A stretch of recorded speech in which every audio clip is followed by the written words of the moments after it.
Para melhor proveito dos nossos contos, a indicação é usar fones de ouvido. Se sente que pode ajudar ou agregar ao podcast, entre em contato pelo nosso Instagram, @podcastdarkos. Lá você sempre terá novidades dos próximos EPs. Dado o recado, relaxe, respire e ouça mais uma história. Krampus é uma criatura mitológica que acompanha Papai Noel durante a época do Natal, segundo lendas de várias regiões do mundo. A palavra Krampus vem de Krampen, o que pode se traduzir como garra. Dos Alpes, Krampus é representado por uma criatura semelhante a um demônio. O Krampus avisa e pune crianças que costumam ser más. Se eu soubesse disso antes, talvez as coisas fossem diferentes. Krampus, por Matheus Souza.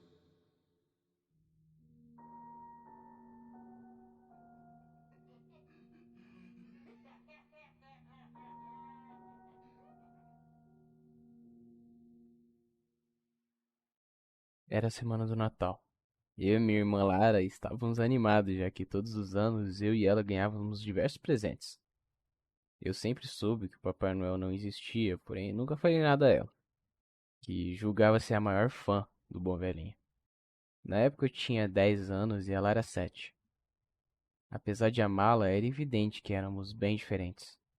Hoje em dia vejo que eu era classificado como uma criança extremamente bagunceira e até maléfica, dependendo do ponto de vista. Não fazia por mal, só era imperativo demais para uma criança comum. Conforme os dias iam passando, a ansiedade aumentava para a tão esperada manhã do Natal, onde meus pais se chegavam na sala com suas xícaras de café, roupões largos e felpudos e com um sorriso generoso no rosto, para ver eu e minha irmã rasgando os pacotes de presentes e descobrindo as surpresas que tinham preparado para nós. O Natal nesse ano cairia bem no sábado. Então, como de costume familiar que tínhamos na véspera, vários membros da família se juntavam a nós para cantar, comer e dançar, comemorar mais uma data festiva. Era mágico ver meus avós e tios sorrindo e dançando aquelas músicas clássicas de Natal. Eu e meus primos sentando nos sofás da sala só para ver uns filmes natalinos. Lara e minhas primas brincando na neve fofa no quintal. Tudo na sua mais harmoniosamente contagiante paz e leveza. Esse Natal dava sinais de ser mais maravilhoso que o anterior. Conforme foi anoitecendo e ficando mais tarde, mais meus tios se despediam e iam para suas casas. Logo, a alegria que antes inundava a casa agora estava contida no silêncio e no cansaço que repousavam sobre o meu corpo e o de minha irmã, que de tanto brincar já não aguentavam mais ficar em pé.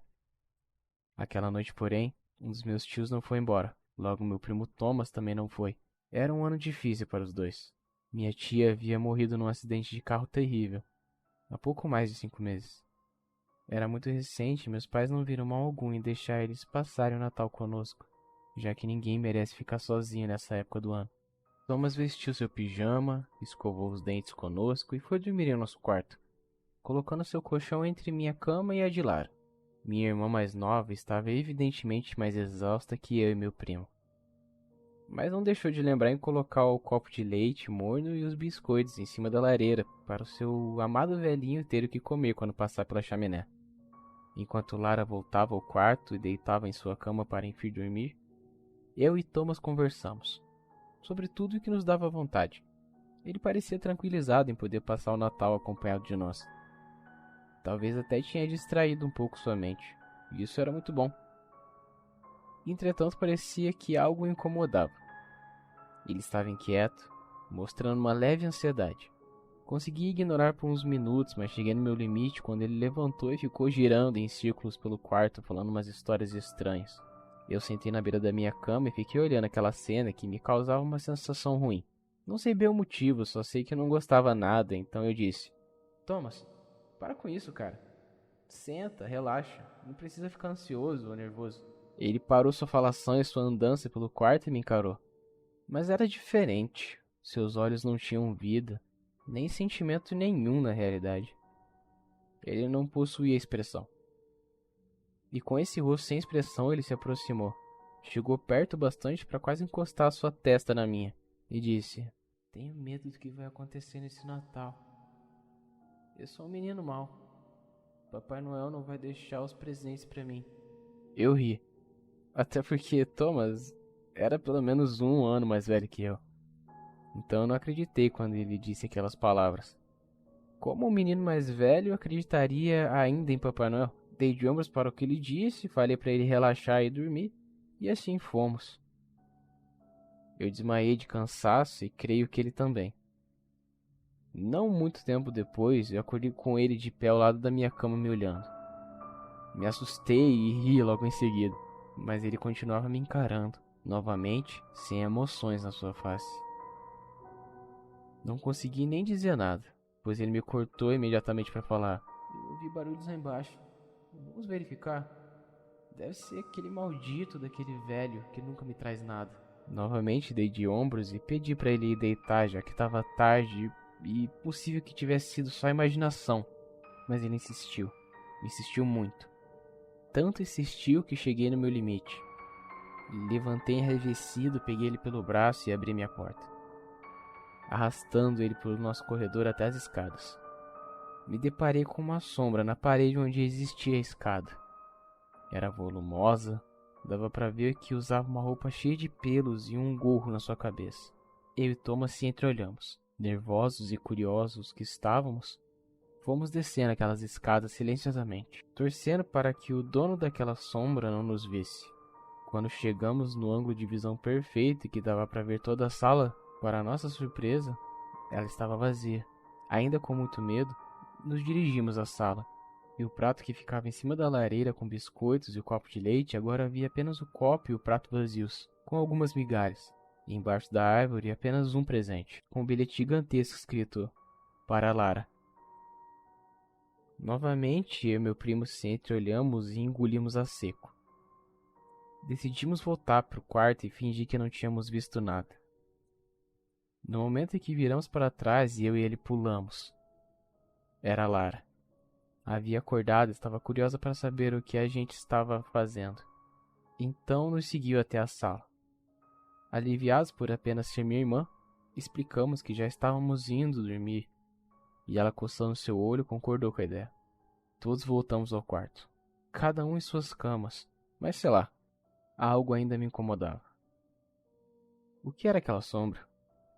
Quem comeu os biscoitos e tomou o leite? Por que meus pais deixaram presente só para a Lara? Muitas perguntas que não deixavam minha cabeça repousar. Sem ao menos lutar contra isso? Novamente eu adormeci. Como um piscar de olhos, eu acordei assustado. Olhei em direção à porta e vi uma criatura odiosa me encarando, enquanto passava sua língua no trilho da porta. Era toda preta e se arrastava como um animal quadrúpede com pelos envolvendo todo o seu corpo. Chifres tão pontudos e longos que, se ele ficasse de pé, facilmente furariam o teto. Ele me olhava como se eu fosse uma refeição. Salivava que caía no chão e formava pequenas poças, e enquanto ele sorrateiramente se aproximava, eu não conseguia gritar nem avisar Lara e o Thomas. Como qualquer criança, cocei meus olhos algumas vezes e a criatura simplesmente não sumia. E num último ato de desespero para proteger a minha irmã, levantei da minha cama e fui em direção à criatura, para tentar agredir ela. Quando estava perto o suficiente para acertar um soco em seu rosto asqueroso, ela começou a rir. Aquilo me paralisou. Ela ria com uma risada tão diabólica que eu comecei a chorar ali mesmo. Pedi para ela não machucar minha irmã, porém a criatura permanecia rindo, e sua risada ia ficando cada vez mais alta. Dominava todo o local de maneira que não demorou nem um pouco para Lara e o Thomas acordarem e se depararem com aquele demônio bem na frente deles. O demônio parou de dar risada por um momento. Me encarou, piscou com seu olho direito e foi em disparada para cima do Thomas. A essa altura minhas pernas não funcionavam mais. Não tive reação. E Thomas, no alvo daquela criatura, apenas conseguiu iniciar o seu grito. Ele agarrou e mordeu seu braço, fazendo gemir de dor e desespero. Minha irmã, por outro lado, era corajosa e decidiu por partir para cima do monstro, que não ouviu meus incessantes pedidos para não machucar a Lara. Ele, ignorando meus pedidos, apenas cravou suas garras em seu pequeno tórax, enquanto me olhava como que dizendo: "A culpa é sua da pequena Lara morrer." Meus pais abriram a porta e acenderam a luz. No momento que a luz foi acesa, a criatura desapareceu. A cena que restara era apenas de um menino com uma mordida enorme, rolando de um lado para o outro no colchão. Eu no canto do quarto com as duas mãos na cabeça chorando desesperadamente. E o pequeno corpo da Lara, jogado ao chão já sem vida.